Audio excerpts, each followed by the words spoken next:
So I want your opinion on something that happened with a friend of mine who's here in the house. His name's Josh. This is a few years ago, and it came up because I invited him to go to the Fort Memorial Golf Tournament with me. And he's like, no, not after that last incident we had. What, dude? He said, I think you were very childish at that. I said, well, if you mean innocent and full of wonder and natural curiosity, yes, I think I was childish. And I think you're being a big, fat, stupid, stinking poo-poo head about it right now.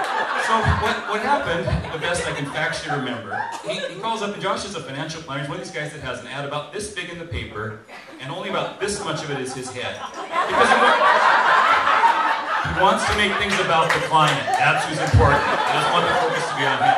So he's kind of a high roller, and I'm not so much. I'm comfortable at Tiny's Tavern or my own patio or whatever.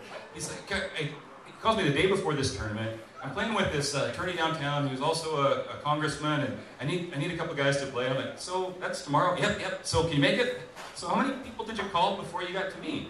What? My phone's cut now. What'd you say? Like, okay, yeah, I'll play. I'll bring a friend from the office. We go out and play. And the Fortin is affiliated with, I don't know if it's Deaconess or the other one, St. Vincent's, but it's for a medical charity thing. And I looked it up just because I want to be knowledgeable. And the year before, it was for cancer or something like that.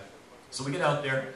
And he's warning me about the guy we're playing with. I'm curious what he warned the guy about me, but he basically says something to the effect of, you know, the guy is kind of a paradox. What do you mean?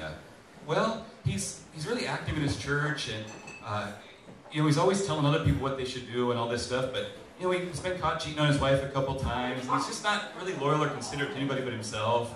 So I'm like, oh, a dickhead, sure, yeah, I know the type. Yeah, I've been around dickheads before, no big deal, I'll be good, no problem. So they're announcing what the proceeds of this tournament's for, and it's this real dramatic thing. Thank you all, each and every one of you, for coming out today to help support the fight against this worthwhile cause that we know as childhood obesity. And Todd and I, my friend Todd, is he's one of those guys, he's even more immature than me, which I really like. He's like 6'4" and 165 pounds.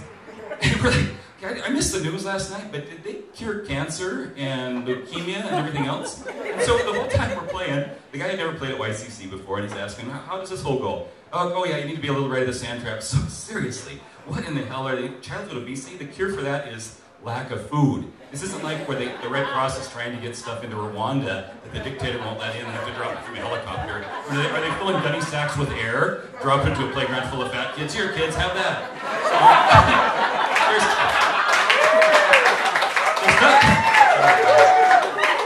There's nothing that needs FDA approval, right? I mean, it's already legal to not put Doritos on pizza as an extra topping. And there's many cures for childhood obesity. So we're joking the whole day. Todd, I think it's the funniest thing ever. There's the only tournament I've ever been at, there's usually drinks at every hole. There's candy bars at every hole. And Todd is eating candy bar after candy bar. This is coming out of some fat kid's lunch. I've got my card. There's houses right there on the course.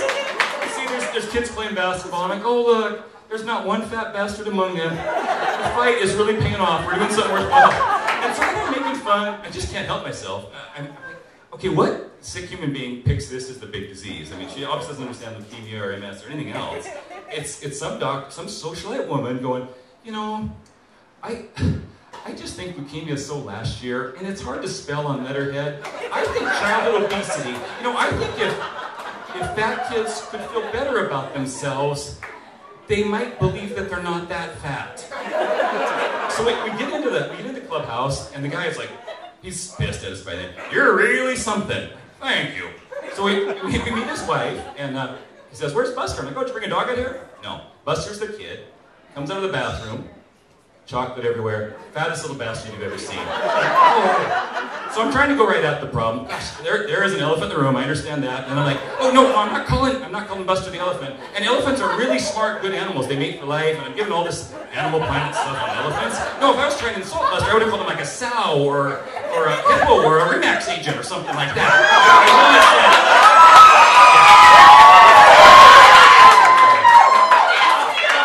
So then I'm really trying to apologize. I'm thinking, oh, I'll be all charming to the guy's wife and everything will be forgiven.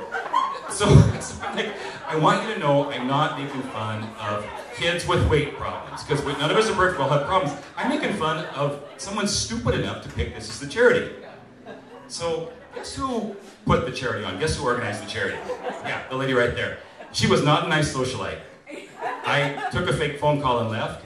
And every time I see them now, I don't think they remember it because they don't talk to me or look at me or anything. I think all is forgiven. It worked out really pretty good in the end. Okay, so thank you for having my childish antics.